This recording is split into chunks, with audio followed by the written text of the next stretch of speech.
सबको मसीह में जय मसीह की। मैं विश्वास करता हूँ कि आप अच्छे हैं, भले चंगे हैं और परमेश्वर को अपने जीवन में देख रहे हैं काम करते हुए। और मैं विश्वास करता हूँ परमेश्वर आज अपने वचनों से हमसे बात करेंगे। और आज का जो मैसेज का टाइटल है वो है वफादारी फल की ओर ले जाता है। क्या है? वफादारी फल की ओर ले जाता है। प्रियो, जब हम मसीह जीवन में जीते हैं तो बहुत इम्पॉर्टेंट है विश्वास योग्यता।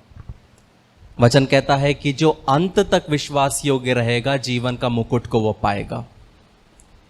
परमेश्वर उन लोगों के जीवन में कभी भी काम नहीं कर सकता जो आज विश्वास योग्य हैं और कल नहीं है, या कल है या परसों नहीं है। इसलिए जब हम प्रकाशित वाक्य पढ़ते हैं वहाँ पे लिखा है कि यीशु मसीह एक कलीसिया के बारे में बोलते हैं, तू ना ही गर्म है और ना ही ठंडा, तू सिर्फ थूकने के लायक है। गर्म होता तो अच्छा होता, ठंडा होता तो मैं तुझ में काम कर पाता, लेकिन ना तू गर्म है ना ही ठंडा है, तो तू सिर्फ किसके काम है? थूकने के काम है। क्यों? हम अगर गार्गल करते हैं तो हम कैसे गार्गल करते हैं? जब हमारा गला खराब होता है तो हम कैसे करते हैं? हम कुनकुना रखते। क्या कुनकुना पीते हैं हम? नहीं, हम उसको थूक देते हैं। तो कहने का मतलब है जब मसीह जीवन में है, वफादारी विश्वास योग्यता बहुत ज़रूरी है। कुछ लोग ऐसे होते हैं जो फल तो ला रहे हैं लेकिन वो विश्वास योग्य नहीं है। कुछ लोग हैं जो विश्वास योग्य है, जो वफादार है, लेकिन वो फल नहीं लाते। तो आज का जो वचन है प्रियो, उस वचन में हम समझेंगे कि हमारे जीवन कितना बेहतर हो जाता है कि जब हम मसीह के साथ में विश्वास योग्यता में चलते हैं। नहीं तो कहने का मतलब है कि अगर आप विश्वास योग्य नहीं हैं तो लोग आप पे भरोसा नहीं करेंगे। अगर आप विश्वास योग्य नहीं हैं तो आप परमेश्वर भी आपको इस्तेमाल नहीं कर सकता। और परमेश्वर चाहता है कि आप और मैं क्या लाए? फल लाए। हम विश्वास योग्यता के साथ में हम हमारे जीवन में फल लाए। तो आज का जो वचन है वो यूहन्ना 15 उसका 1 से 8 में हम देखेंगे। तो जब हम यूहन्ना 15 देखते हैं, वहाँ पे हम देखते हैं कि ये यीशु मसीह अपने शिष्यों के साथ अंतिम क्षण बिता रहे हैं। 15वां चैप्टर के बाद यीशु मसीह को पकड़ाया जाता है, यीशु मसीह का मरना, क्रूस पे चढ़ाया जाना, वो सब चालू हो जाता है। लेकिन ये यीशु मसीह का आखिरी स्पीच है, ये यीशु मसीह का आखिरी शब्द है अपने चेलों के लिए। सोच के देखिए कि आपको पता है कि आपका ये आखिरी क्षण है, तो आप अपने बच्चों को, अपने दोस्तों को, भाइयों को क्या बोलोगे? तो यीशु मसीह को पता है कि ये यीशु मसीह का अंतिम क्षण है। तो सबसे इम्पॉर्टेंट चीज़ यीशु मसीह अपने चेलों को बता रहे हैं। तो जब हम पहला वचन पढ़ते हैं वहाँ पे यीशु मसीह कहते हैं कि सच्ची दाखलता मैं हूँ और मेरा पिता किसान है। यहाँ पे हम देखते हैं यीशु मसीह एक आध्यात्मिक सत्य को समझाने के लिए एक कृषि के रूपकों का उपयोग करते हैं। रूपकों मतलब एक एग्जाम्पल का, कृषि का एग्जाम्पल का क्या करते हैं? उपयोग में करते हैं। कहने का मतलब है प्रियो कि कृषि ही क्यों यीशु मसीह ने चुना? यीशु मसीह ने गार्डनर और वाइन या पेड़ पौधों को क्यों चुना, वो समझने की ज़रूरत है। जब हम उत्पत्ति 8 उसका 22 पढ़ते हैं, वहाँ पे हम समझते परमेश्वर जो है वो बीजों का परमेश्वर है। जब उसने पेड़ पौधे बनाए, हर एक फल में उसने क्या रखा? बीज को रखा। मनुष्य को बनाया, मनुष्य में भी उसने बीज को रखा है। तो जब हम 22वां वचन पढ़ते हैं, वहाँ लिखा है, अब से जब तक पृथ्वी बनी रहेगी तब तक बोने और काटने के समय, ठंड और तपन, धूप काल और शीतकाल, दिन और रात निरंतर होते चले जाएंगे। तो यहाँ पे यीशु मसीह ने जब बनाया तो एक ऑर्डर में बनाया कि हर बार यीशु मसीह जब एक पेड़ मरता है तो पेड़ को फिर से नहीं बनाता, वो पेड़ में बीज दे के उसने बनाया है ताकि वो हमेशा क्या हो? गिरे और वहाँ पे पेड़ लगे और अलग अलग तरीके से लोग जमा करें और कृषि में उसको उपयोग में लाए। तो जब हम इसको थोड़े और गहराई में जब हम समझने जाते हैं तो समझना है कि यीशु मसीह कृषि शब्द का उपयोग क्यों करते हैं। इसमें हमको समझ में आता है कि यीशु मसीह हमको एक हिंट दे रहे हैं, एक समझाने की एक कोशिश कर रहे हैं। फॉर एग्जाम्पल, अगर आपके पास में खेती है और उसमें आपने पानी डाला तो वहाँ पे क्या उगेगा? घास उगेगा, जो कि नेचुरल है उस जमीन में उगने के लिए। अगर एक जमीन पर पानी आप डालोगे तो वहां पे घास उगेगा, मतलब जंगली घास जो कि उसके लिए नेचुरल है वहां पे उस जमीन पे उगना। लेकिन यहां पे जब यीशु मसीह कहते हैं कि जब तुम्हें बोया गया, तो आपको एक चीज समझना है कि ये वातावरण के स्वरूप में नहीं है। मतलब अगर आप फसल करने वाली खेती में सिर्फ पानी डालोगे तो जंगली घास उगेगा या कुछ और उगेगा, लेकिन जब वहां पे बीज बोया जाएगा, मतलब वहां पे बीज बोने की कैपेबिलिटी नहीं है, लेकिन जब हम एक बीज को बोते हैं वो वहां पे उगता है। आप नॉर्मली पानी डालोगे विदाउट बीज तो साधारण घास उगेगी, जंगली घास उगेगी। लेकिन जब आप एक बीज को बोते हो, जब आप फसल बोते हो, जब आप चावल को फेंकते हो, गेहूं को फेंकते हो, जब वो बीज बोया जाता है तो वो जमीन क्या करती है? उपजाऊ देती है। लेकिन अगर आप बीज के बिना पानी डालोगे तो क्या उगेगा? जंगली घास उगेगा। कहने का मतलब है कि यीशु मसीह जब यहां पे ये वचन को बता रहे हैं, यूहन्ना 15:1 क्या लिखा है वहां पे कि सच्ची दाखलता मैं हूं, मेरा पिता किसान है। इनडायरेक्टली क्या बोल रहा है यीशु मसीह? कि तुम्हें यहां लगाने की आवश्यकता नहीं थी, तुम यहां पे उगने वाले नहीं थे, ये जमीन तुम्हारे लिए नहीं थी, लेकिन मैंने तुम्हें यहां पे उगने के लिए चुना है। बहुत बार आप और मैं आज जहां है प्रियो, वो हमारा था ही नहीं, ये उसका अनुग्रह है। ये उसका अनुग्रह है कि आप और मैं आज जहां उसने रखा है, इस जमीन पे जहां उसने हमें रखा है, ये उसने हमें यहां पे रखा है, हमें बोया है। इसलिए यहां पे यीशु मसीह इनडायरेक्टली कहते हैं कि तुम में वो बात नहीं है जो तुम मेरे काबिल बन सको, लेकिन मैंने तुम्हें चुना है। मैंने तुम्हें चुना है ताकि तुम वो कार्य करो जिसकी तुम्हारे अंदर में कैपेबिलिटी नहीं है, जिसके लिए तुम्हारे अंदर में क्या नहीं है, वो क्वालिटीज नहीं है। अगर आपको और मुझे बिना यीशु मसीह के अगर हमको बोया जाए इस जमीन में, हमारे अंदर में शरीर काम करेगा। झूठ, मक्कारी, गाली गलोच, व्यभिचार, पियक्कड़पना, ये सब काम करेगा। लेकिन क्योंकि यीशु मसीह सच्ची दाखलता है, उसका हमारा पिता किसान है, क्योंकि हमको बोया गया तो हमारे अंदर पवित्र आत्मा के फल आ रहे हैं, जो कि प्रेम है, शांति है, पेशेंस है। कितने लोग समझ रहे हैं? आप लोगों का चेहरा देख के लग रहा है आप लोग समझ नहीं पा रहे मैं क्या कहना चाहता हूं। कहने का मतलब है प्रियो कि जब परमेश्वर एक बीज को बोता है वो आपके विपरीत रहता है। हमारा फ्लैश चाहता है पाप करना, हमारा सोच चाहता है पाप करना, लेकिन यीशु मसीह क्या करता है? हमारे अंदर में एक बीज बोता है उसके वचन के द्वारा। और जब वचन के द्वारा वो बीज बोता है तो एकाएक हमको पवित्र जीवन जीने की लालसा होती है। जो बीज, जो जमीन बंजर थी, जहां पे जंगली घास उग रहे थे, ये शरीर में जंगली काम होता था, शैतान का काम होता था, अब उसका वचन का बीज बोने के वजह से अब इसमें क्या हो गया? पवित्र आत्मा के फल आने लग गए। और हम नहीं समझ पाते कि क्यों मुझे पवित्र जीवन जीने की इच्छा होती है, क्यों मुझे माता पिता का आदर करने की इच्छा होती है, क्यों मुझे आज्ञाकारिता में चलने की इच्छा होती है, क्यों मुझे विश्वास योग्यता में चलने की इच्छा होती है? क्यों? क्योंकि वो आत्मा का कार्य है। मतलब इसीलिए जब एक व्यक्ति विश्वास में आता है और उसके अंदर में परमेश्वर का काम होता है तो उसके परिवार वाले उसको समझ नहीं पाते, उसके दोस्त उसके समझ नहीं पाते, उसको परिवार में से निकाल दिया जाता है, क्योंकि एकाएक ये पेड़ जो है, जो पुराना गंदा फल देता था, वचन को जानने के बाद अच्छा फल देने लग गया।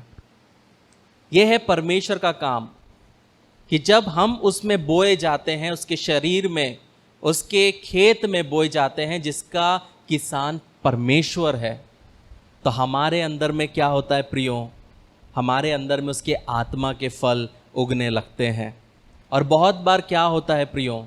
परमेश्वर हमें ऐसे माहौल में उगाता है जहां पे उगना अनुकूल नहीं है। अगर आप अपने परिवारों को देख लो, आप जहां से आए उसको समझो, तो हम कभी भी इस काबिल नहीं है कि हम यहाँ पे रहे। मैं तो नहीं हूँ, मैं पंजाब के एक गांव में पैदा हुआ हूँ।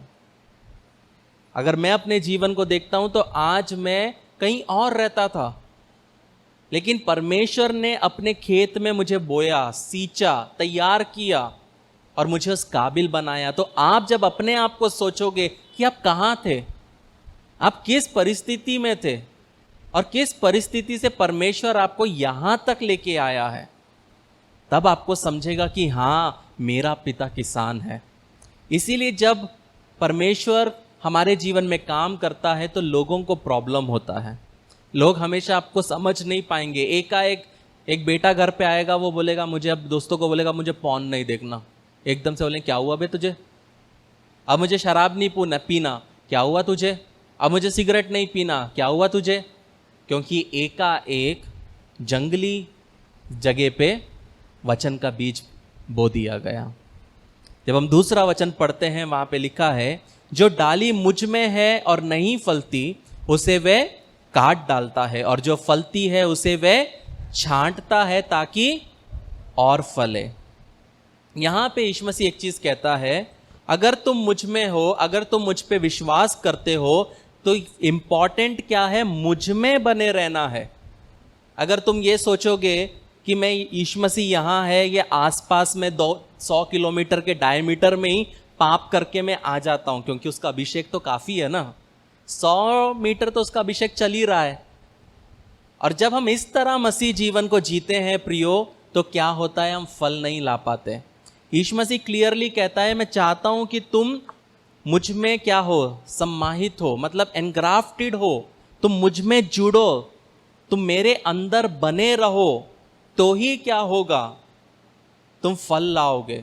और अगर नहीं लाओगे तो तुम काट दिए जाओगे।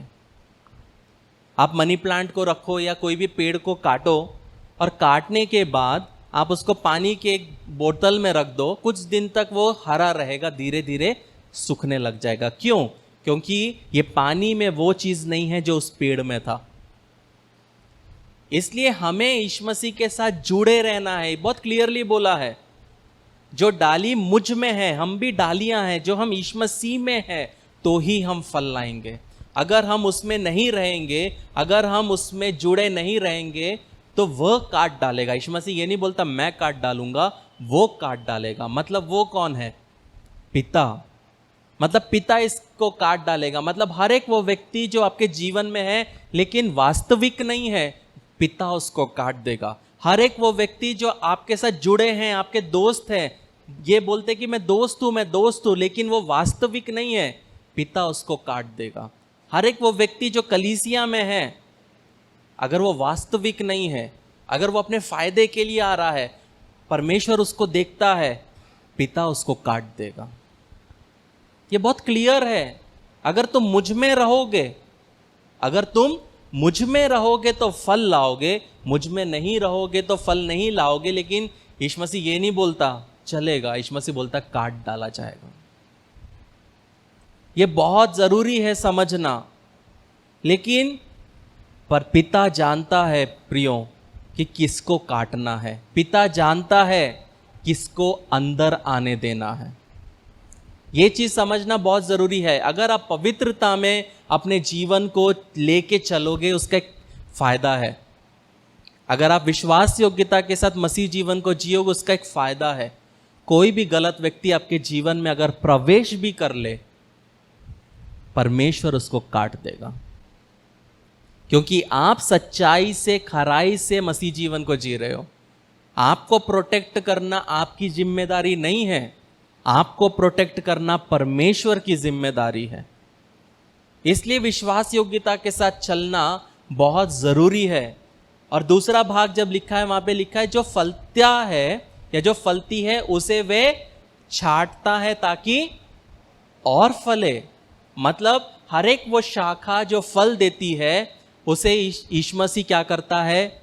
और फल लाने के लिए शुद्ध करता है। मतलब अगर आप विश्वास योग्य नहीं हो तो भी आपको काटा जाएगा, लेकिन आप विश्वास योग्यता के साथ फल लाओगे तो आपको काटा नहीं जाएगा, आपको छाटा जाएगा। एक डिफरेंस है।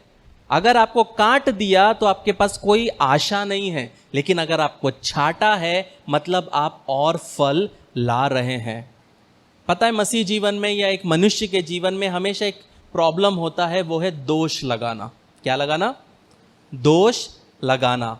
मतलब जब हमारे जीवन में ऐसी एक घटना होती है जो कि घटना नहीं चाहिए, जैसे कि उदाहरण के लिए अगर हमारे परिवार में किसी की मृत्यु हो जाए जो जवान है, या हमारे जीवन में हम जिससे बहुत प्यार करते वो हमें छोड़ के चले जाए, या हमारे जीवन में अचानक हमारे विवाह में तलाक हो जाए, या अचानक हमारे जीवन में कुछ प्रकार का दुख आ जाए, तो हमेशा हम क्या करते हैं?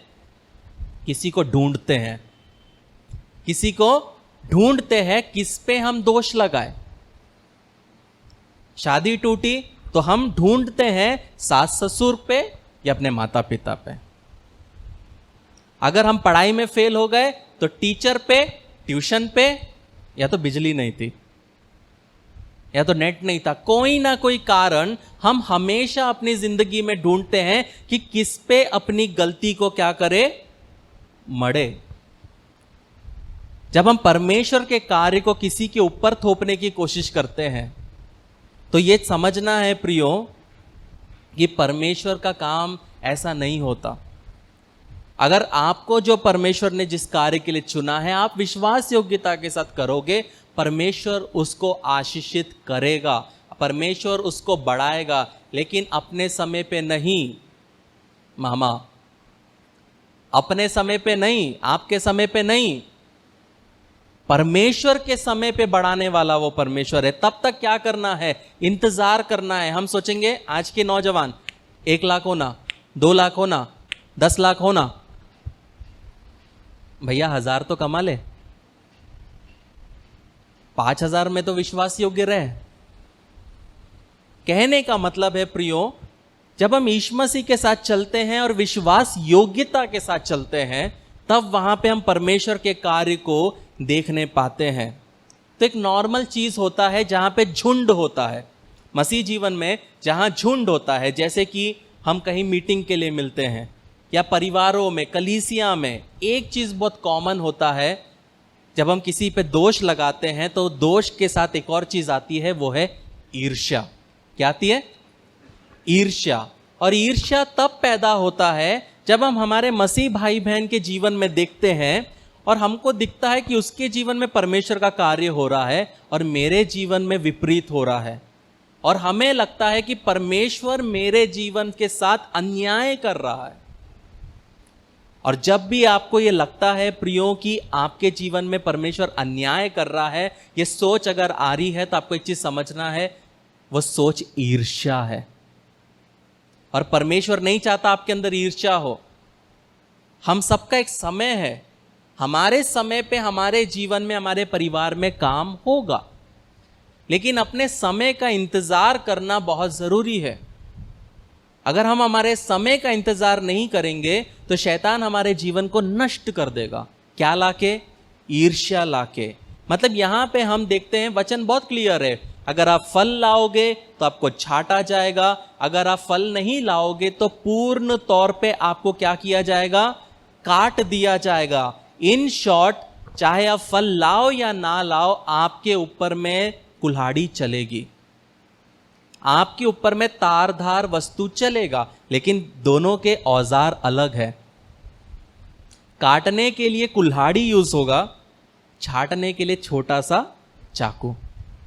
मर्डर करने के लिए कुल्हाड़ी से कोई भी मार डालेगा, लेकिन ऑपरेशन करते वक्त थिएटर में सर्जन कुल्हाड़ी नहीं यूज करता। पेट तो फाड़ना है, लेकिन कुल्हाड़ी नहीं वो यूज करेगा, वो पतला ब्लेड यूज करेगा। मतलब दो डिफरेंस है कि आपके ऊपर परमेश्वर का कौन सा औजार चलेगा। या तो वो काटने के लिए अलग औजार है, छाटने का अलग औजार है। कितने लोगों ने देखा है किसी माली को छाटते हुए, लकड़ियों को छोटे छोटे पेंचिस टाइप चीजों से वो छाटता है, पीले पीले पत्तों को काटता है, उसको बोलते हैं छाटना। मतलब परमेश्वर एक को मारने के लिए उपयोग में लाता है और दूसरे को बढ़ाने के लिए छाटता है। तो ये हमको समझना है कि हमारे जीवन में जो कार्य हो रहा है, परमेश्वर मुझे काट रहा है या छाट रहा है। और एक सच्चाई बोलूं, आपके नाचने से आप नहीं बढ़ सकते, आपके चिल्लाने से आप नहीं बढ़ सकते, सिर्फ प्रभु में वचन पढ़ने से आप नहीं बढ़ सकते, दान देने से आप नहीं बढ़ सकते, पढ़ाई करने से सिर्फ आप नहीं बढ़ सकते, जॉब करने से, बिजनेस करने से आप नहीं बढ़ सकते। वो सब एक पहलू है लाइफ का। सबसे इंपॉर्टेंट क्या है? यीशु मसीह बोलता है वास्तव में अगर तुझे बढ़ना है तो तुझे मुझ में रहना है, मेरे अंदर रहना है, मुझ में बने रहना है, तो ही तू क्या कर पाएगा? आगे बढ़ पाएगा, नहीं तो तू आगे नहीं बढ़ पाएगा। बहुत बार हम हमारे जीवन में हारने का एक ही कारण है कि हम नहीं बढ़ पाते, क्योंकि हम हमारे हिसाब से चलते हैं। लेकिन यीशु मसीह बोलता है कठिन समय में, दर्दनाक समय में, अकेलेपन में, निराशा में, आंसू भरे रातों में, हर एक वो समय जब आपको लगता है कि मैं कैसे इसमें से निकलूंगा, यीशु मसीह बोलता है तुझे मुझ में बने रहना है। क्योंकि अगर आपको छांटा नहीं जाएगा तो आप और फल नहीं ला सकते। आपको जितना छांटा जाएगा आप उतने और परमेश्वर में बढ़ने पाओगे। जब हम तीसरा वचन पढ़ते वहां पे लिखा है, तो तुम उस वचन के कारण जो मैंने तुमसे कहा है शुद्ध हो जाओ। मतलब ये जो दो वचन यीशु मसीह ने कहा, बोला इसके वजह से तुम क्या हो जाओ? शुद्ध हो जाओ। मतलब यीशु मसीह उनको बोल रहे हैं कि तुम्हारे जीवन में कमियां है, तुम वो पेड़ हो जिसके पैरों पे कुल्हाड़ी रख दी गई है, लेकिन अभी भी समय है, क्या हो जाओ? शुद्ध हो जाओ। मतलब अपने क्रोध से दूर हो जाओ, अपने आक्रोश से दूर हो जाओ, अपने अभिमान से दूर हो जाओ, अपने निराशा से दूर हो जाओ, ताकि मैं अपना काम कर सकूं। पता है क्यों प्रियो? यदि प्रभु आपके जीवन में वचन के द्वारा कार्य नहीं कर पाया, तो अगर आपके जीवन में उसको फल लाना है तो वो आपके परिस्थितियों के द्वारा काम करेगा। यह समझना बहुत जरूरी है। मैं हमेशा परमेश्वर को बोलता हूं अगर मेरे जीवन में कोई गलती है तो मुझे बता, और अगर बताता है तो मैं इमीडिएट उस पर काम करता हूं। पता है क्यों? उसके शब्दों पे काम कर लो बेटर है, वरना योना के जैसे 3 दिन मछली के पेट में रह के, मर के, जल के, निकल के वो कार्य होता है हमारे जीवन में। कहने का मतलब है कि जब वो वचन के द्वारा हमें करेक्ट करता है तो बहुत जरूरी है हम पश्चाताप कर ले, वरना वो ऐसी परिस्थिति बनाता है जिससे हमें भी प्रॉब्लम होता है, हमारे परिवार को भी प्रॉब्लम होता है। लेकिन परमेश्वर के लिए एक ही चीज इंपॉर्टेंट है, हम फल लाए। और उस फल लाने के लिए परमेश्वर बहुत आगे तक जा सकता है। जैसे वचन कहता है कि एक माली पेड़ लगाता है और वो बोलता है कि अब इसमें फल नहीं ला रहा, इसको काट दो, लेकिन वो माली बोलता है और 1 साल दो। आज हम में से बहुत से लोग बोरोड टाइम में जी रहे हैं। बोरोड टाइम मतलब ग्रेस टाइम, क्योंकि हमने हमारा जो अनुग्रह था उसको खत्म कर दिया। लेकिन ये परमेश्वर है कि उसके सामने यीशु मसीह बोल रहा है एक और मौका दे मेरे बेटे को, एक और मौका दे। आज हम में से बहुत लोग जीवित है क्योंकि यीशु मसीह मांग रहा है हमारे लिए एक और मौका दे। ये और अच्छे बनेंगे, ये बेटी और अच्छी बनेगी, ये बेटा और अच्छा बनेगा, ये फल लाएगा। परमेश्वर बोलेगा 20 साल हो गए, 20 साल हो गए, एक फल नहीं, एक फूल नहीं। लेकिन यीशु मसीह बोलता है एक और मौका दे। इसलिए वचन कहता है कि इस वचन के कारण तुम क्या हो? शुद्ध हो। हमारे जीवन में जो कमी है हम उस पर क्या करें? हम काम करें।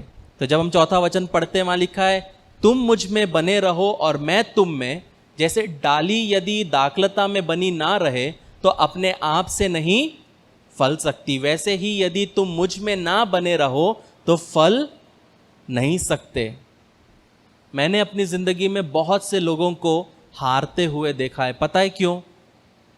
क्योंकि वो एक के बाद एक चीज करते हैं। मल्टीटास्किंग होना गलत बात नहीं है, लेकिन आपके जीवन में क्लैरिटी होना बहुत जरूरी है। मतलब आज आप एक चीज कर रहे हो और आप अपने दोस्त से मिले और शाम को वो बोलता है कि ये करना चाहिए और घर पे आके बोलते मैं ये चीज करने वाला हूं। आपके जीवन में स्टेबिलिटी नहीं है तो आप कभी भी ग्रो नहीं हो सकते। अगर आप तुरंत सफलता की तलाश में रहोगे तो हमेशा असफलता ही आपके हाथ में आएगी।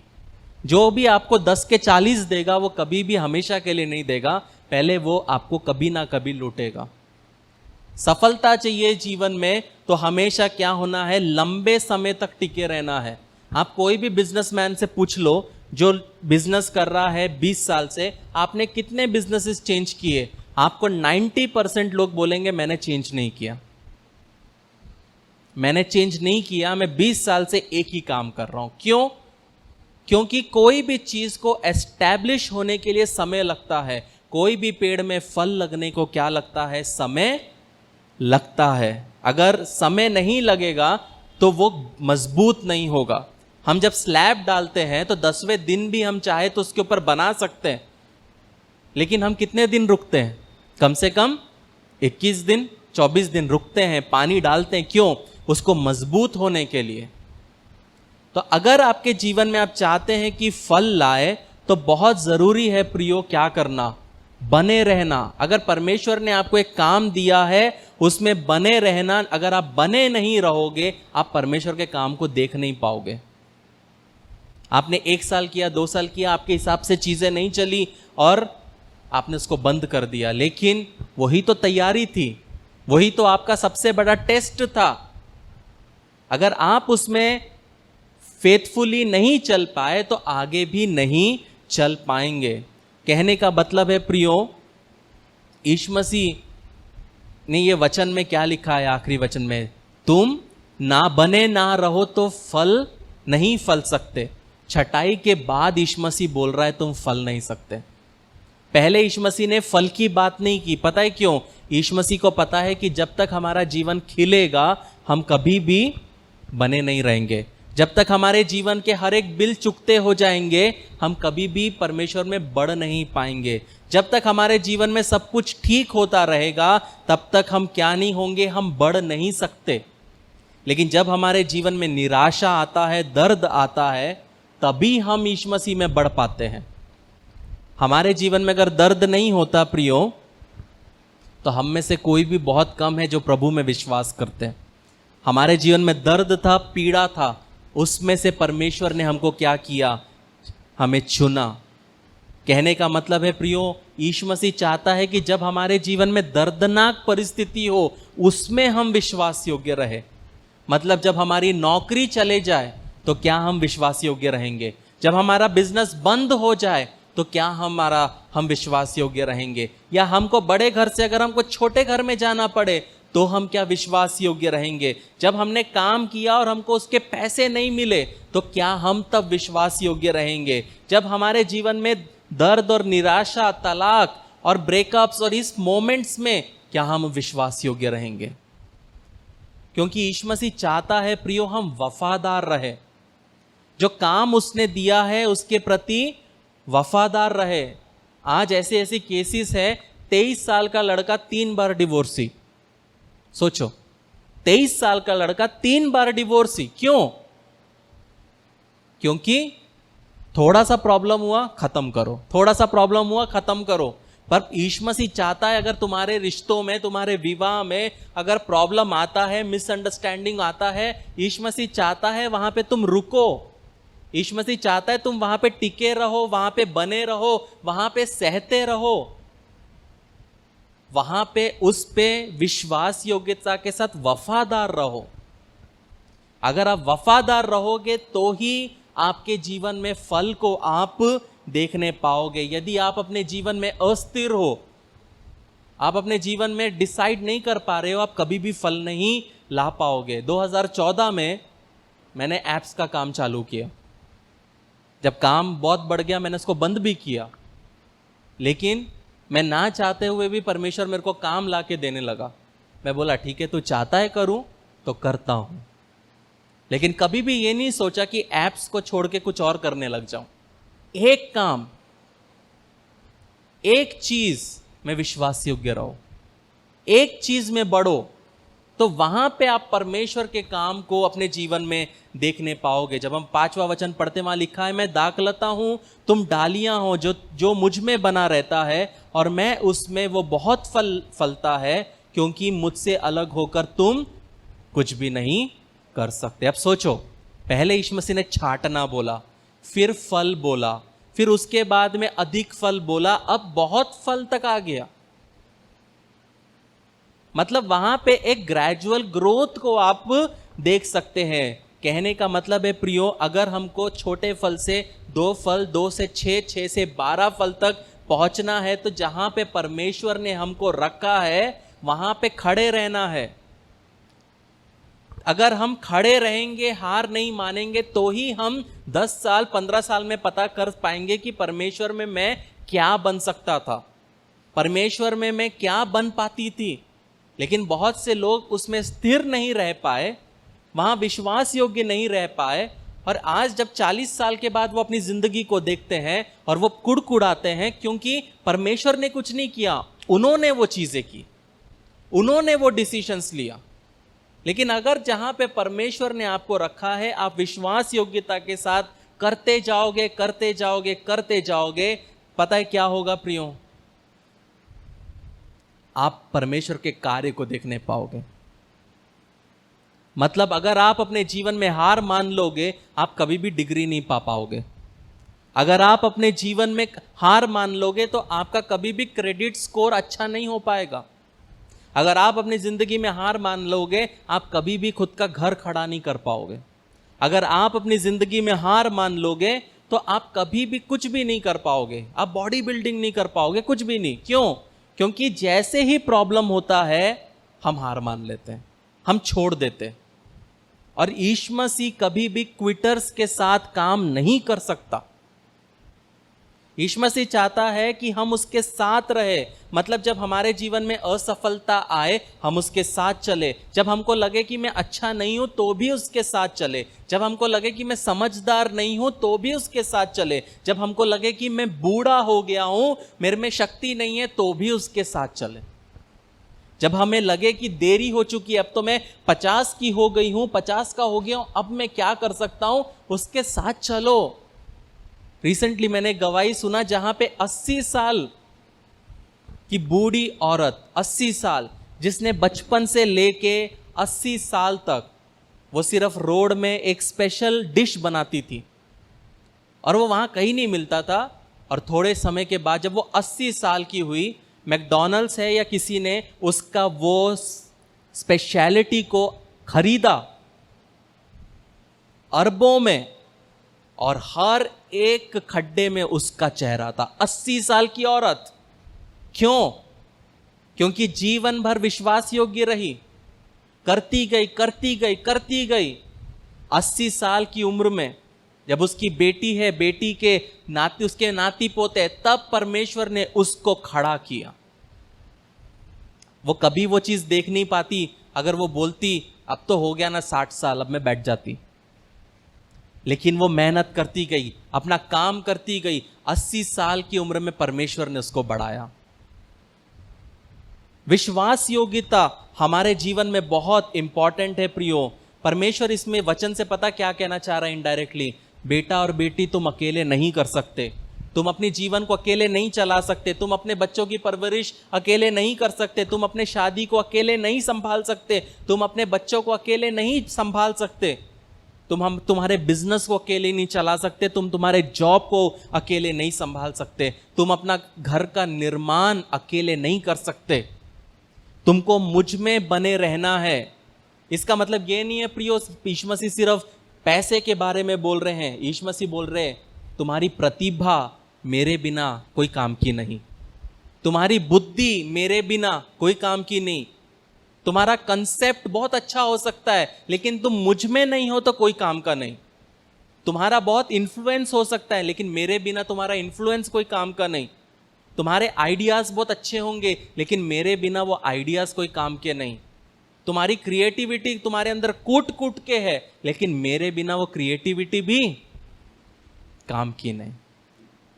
बिना यीशु मसीह के प्रियो हम कुछ भी नहीं कर सकते। बिना यीशु मसीह के हम कुछ भी नहीं कर सकते। ये वचन पता क्या है?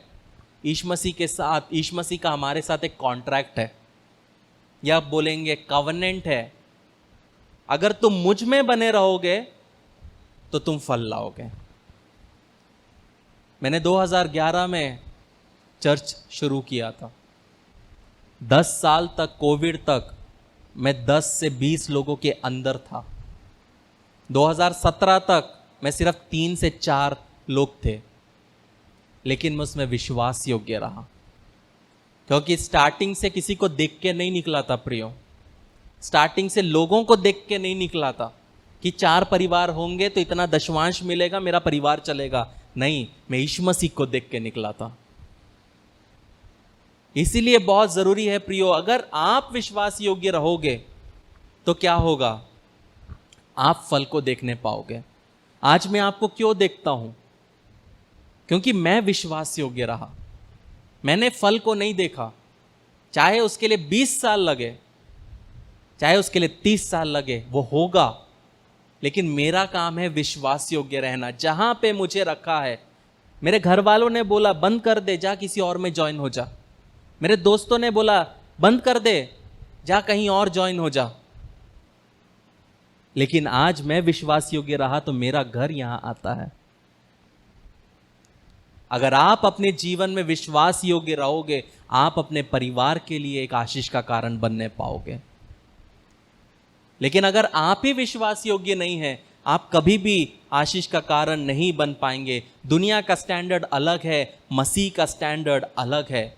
मसीह कहता है, एक बार हल पर हाथ रखने के बाद पीछे मुड़ने वाला व्यक्ति क्या है?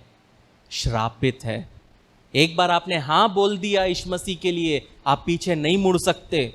एक बार आपने हां बोल दिया, आप क्विट नहीं कर सकते। 6वां वचन क्या कहता है प्रियो?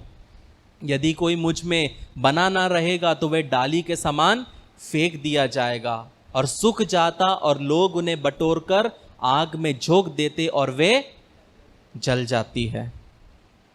कहने का मतलब है, अगर आप यीशु मसीह में नहीं रहोगे, आपके पूरे क्रिएटिविटी, आपके आइडियाज, आपके प्लान्स, आपके हर एक डिजायर्स धीरे धीरे क्या होंगे? वो खत्म हो जाएंगे। लेकिन वहां पे एक नाम यूज किया है, यीशु मसीह ने क्या किया है? लोग उन्हें बटोरकर आग में फेंक देंगे। कौन? ये लोग पता कौन है? ये लोग हमारे जैसे ही लोग हैं। अगर हमने जो दोष किया तो हमें पकड़कर जलाने के लिए रेडी हैं, जो खुद वो गलती करके बैठे हैं। ये है वो लोग। इसलिए बहुत जरूरी है अपने जीवन में, अगर आपको परमेश्वर का आत्मा गलती बताता है तो सीधा माफी मांगो परमेश्वर से। पता है क्यों? क्योंकि वो दयालु है, वो कृपालु है, क्षमाशील है। वो जानता है आपको कहां परखना, वो जानता है आपको कैसे सुधारना। लेकिन याद रखना है प्रियो, कि अगर आप सूख गए तो जिन लोगों के साथ आप खड़े हो, जिन लोगों के ऊपर आसरा रख के आप चल रहे हो कि ये मेरा लाइफ, ये प्लान ए है, ये प्लान बी है, प्लान ए यीशु मसीह, प्लान बी दुनिया, अगर आप इसमें बने नहीं रहोगे, ये दुनिया के लोग जिनके ऊपर आपका आसरा है, ये दुनिया के लोग जो दोस्तों पे आपका आसरा है, याद रखना धीरे धीरे इसमें बने नहीं रहोगे, ये सूख जाएगा और यही लोग एक दिन आपको समेट के आपको जला देंगे। जिसके कान है वो सुन ले, आत्मा क्या कह रहा है। अगर आपका भरोसा आपका दोस्त है, आपको लगता है कि वो मेरे लिए खड़ा रहेगा, नहीं खड़ा रहेगा। एक समय के बाद जिसके साथ आप चौक में खड़े होके घंटों घंटों समय वेस्ट करते हो, अपनी पति को ओवरलुक करके, पत्नी को ओवरलुक करके, बच्चों को ओवरलुक करके, अपने दोस्तों को जब आप चुनते हो, एक दिन वही दोस्त समय खराब होने पर आपको समेट कर आपको जला देंगे। कहने का मतलब सिंपल है प्रियो, 7वां वचन, यदि हम उसमें बने रहेंगे और फल लाएंगे तो यीशु मसीह एक वायदा करता है, यदि तुम मुझ में बने रहो और मेरी बातें तुम में बनी रहे तो जो चाहे मांगो वो तुम्हारे लिए हो जाएगा। जो चाहे मांगो वो हो जाएगा, लेकिन उसकी इच्छा के अनुसार मांगो। कहने का मतलब है, अगर आप उसके वचन के अनुसार चलोगे तो आपको पता होना चाहिए प्रियो कि आपका प्रार्थना भी बदल जाता है। हम में से कितने लोग हैं जो हमने 3 साल पहले प्रार्थना किया, अगर हम सोचेंगे तो आज खुद पे हंसेंगे, यार तेरी क्या सोचती। ऐसे कितने लोग हैं जिन्होंने मांगा और अभी नहीं मिला, उसके लिए आप धन्यवाद बोलोगे। मैं तो बोलूंगा धन्यवाद, क्योंकि जवानी में हम बहुत कुछ मांगते हैं। आज मैं जाऊंगी तो वो मुझे देखना चाहिए, आज मैं जाऊंगा तो वो मुझे देखनी चाहिए। अब्बा तू ही है मेरा सहारा, तू ही है मेरा सहारा, लेकिन मुड़ी तक नहीं। और आज 4 साल बाद, 10 साल बाद जब हम उसको देखते हैं, और 10 साल बाद हम जब वो आदमी को देखते हैं, तब पैसा था, तब पैसा था, सुंदरता था। अब देखते तो धन्यवाद धन्यवाद धन्यवाद, तूने नहीं दिया धन्यवाद, नहीं दिया धन्यवाद, मैं तो घुटनों पे आके धन्यवाद देता हूं। उन प्रार्थनाओं का उत्तर जो उसने नहीं दिया, एक दिन उसके लिए भी धन्यवाद दो। कहने का मतलब है प्रियो, वो वही देगा जो हमारे लिए अच्छा है, क्योंकि वो अच्छा करने वाला परमेश्वर है प्रियो। कहने का मतलब है प्रियो, जब आप उसके वचन से भर जाओगे, आपकी प्रार्थनाएं बदल जाएगी, आपकी सोच बदल जाएगी। पहले प्रभु जी मला दे मला दे मला दे मला दे मला दे, मेरी बेटी को दे, मेरे नाती को दे, मेरे बेटे को दे, मेरी बहू को दे। लेकिन जब वचन अंदर आएगा, आपका दुआ बदल जाएगा। उसको दे, उसको दे, उसके परिवार को दे। और वो सोच कब बदलता है? जब हम उसके अंदर बने रहते हैं। जब वचन दिल में उतर जाता है प्रियो, तब क्या होता है? वो आपके सोच को बदल देता है, वो आपके जीने के तरीके को बदल देता है, वो आपकी प्रतिक्रिया करने के काम चीज़ों को बदल देता है। अगर 10 साल पहले, प्रभु में आने के पहले, अगर सियोन हॉल में जो होता, तो शायद मैं ऐसे प्रतिक्रिया नहीं करता। तब तो फायर ब्रिगेड मुंह लाना पड़ता था। जब मैं निकला था, तब में और आज में मुझ में बहुत फर्क है। तब क्या था? ईंट का पत्थर, ईंट का जवाब पत्थर से। लेकिन आज मार लो, कूट लो, परमेश्वर आशीष दे। ये 18 साल में परमेश्वर ने बदल दिया। जहां पे हाथ में चेन लेके चलना, बूट्स में चाकू लेके चलना एक टाइम पे, लेकिन आज मार लो। कहने का मतलब है प्रियो, जब मैं कहता हूं मैं दूध का धुला नहीं था या धुला नहीं हूं, मैं कितने पानी में हूं मैं जानता हूं, लेकिन कहां से परमेश्वर मेरे को लाया वो सिर्फ मैं ही जानता हूं। वो बदलने वाला परमेश्वर है, वो जीवन को बदलने वाला परमेश्वर है प्रियो। वो हमारे विचार को बदल देता है। एक सिंपल चीज है प्रियो, अगर आप विश्वास योग्य रहोगे तो ही फल ला पाओगे। अगर आप एक पौधे को लगाओगे, हम में से सबके घर में पौधे होंगे, किसी के घर नहीं है। अगर आप एक पौधे को लगाओगे, सुबह बालकनी में रखोगे, पानी डालोगे, दोपहर को हो गया अपने बेडरूम में लेके जाओगे, फिर पानी को डालोगे, रात को किचन में लेके जाओगे, फिर पानी को डालोगे, 1 हफ्ते के अंदर आपका पेड़ मर जाएगा। क्यों? क्योंकि पेड़ को एक जगह रखना जरूरी है। हर एक पेड़, कभी देखा है कि ये नीम का पेड़ यहां पे खड़ा है, अगले हफ्ते वो वहां चौक पे रहेगा? नहीं, उसको जहां परमेश्वर ने रखा है वो वहां पे बढ़ेगा। परमेश्वर ने आपको जो टैलेंट दिया, परमेश्वर ने जो आपको जॉब दिया, परमेश्वर ने जो आपको बिजनेस दिया, जो आइडियाज दिए, अगर आप उसमें बने रहोगे, उसमें विश्वास योग्य रहोगे, तो आप फल लाओगे, बहुतायत का फल लाओगे।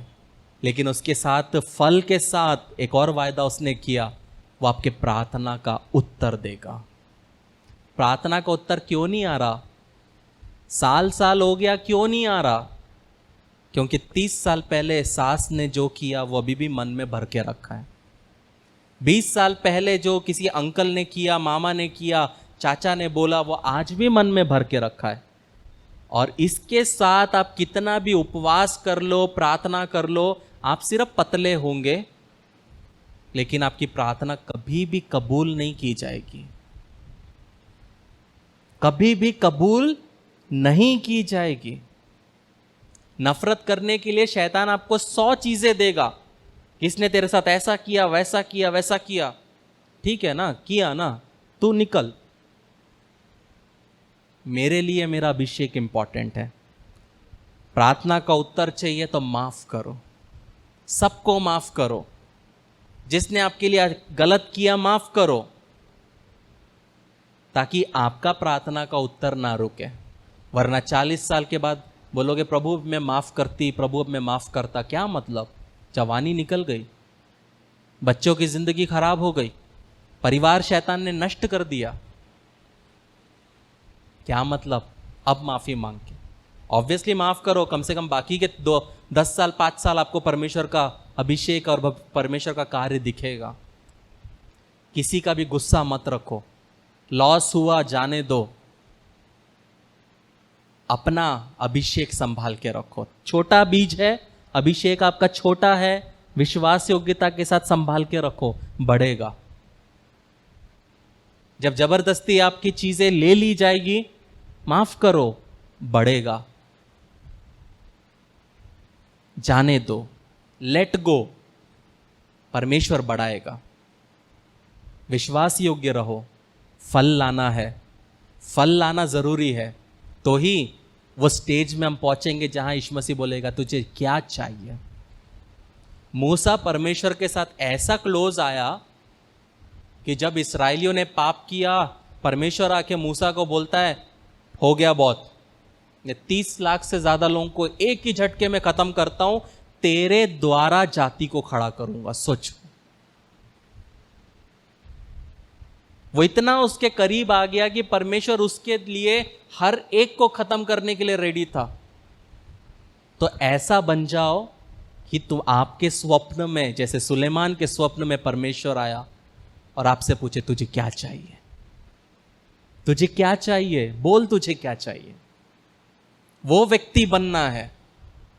अभिषेक के लिए इधर उधर नहीं भागना है, दान वरदानों के लिए इधर उधर नहीं भागना है। जो इधर उधर भागेंगे सबका टुकड़ा टुकड़ा लेके एक दिन क्या बन जाएंगे? खिचड़ी बन जाएंगे, अभिषेक का खिचड़ी बन जाएगा। लेकिन जो अपने घुटने पे बैठ के अभिषेक, जो छोटा अभिषेक मिला है, उसको बढ़ाता है, परमेश्वर उसको और आगे बढ़ाता है। परमेश्वर इन वचनों से आशीषित करें। तो आप विवाह के लिए आगे कदम बढ़ाने को तैयार हैं, बधाई। इससे पहले कि आप अपनी शादी के दिन की तैयारी में जुट जाएं, योजना बनाएं और परेशान होने लगें, एक सबसे महत्वपूर्ण बात न भूलें, आपकी शादी। एक अध्ययन के अनुसार विवाह पूर्व परामर्श या वैवाहिक थेरेपी पूरा करने वाले जोड़ों में तलाक की संभावना 31% तक कम होती है और कोर्टशिप टू मैरिज इसमें आपकी मदद करता है। हमारे कोर्स और पाठों में विवाहित जीवन के संघर्षों, वास्तविकताओं और रोजमर्रा की दिनचर्या जैसे कई विषय सम्मिलित किए गए हैं। इस कार्यक्रम पर कई जोड़ों का भरोसा रहा है जो जिंदगी के इस नए स्तर पर जाने के लिए तैयार हैं। लेकिन इसके लिए सिर्फ हमारी बात को ही न माने, आप अपना पहला पाठ मुफ्त सीख सकते हैं। एक बार जब आप कोर्टशिप टू मैरिज के साथ रजिस्ट्रेशन करते हैं तो आप हमारी 30 दिन की मनी बैक गारंटी द्वारा भी सुरक्षित रहते हैं और आप तैयार हैं एक सुखी वैवाहिक जीवन के लिए। courtship2marriage.com पर आज ही अपना पहला लेसन शुरू करें।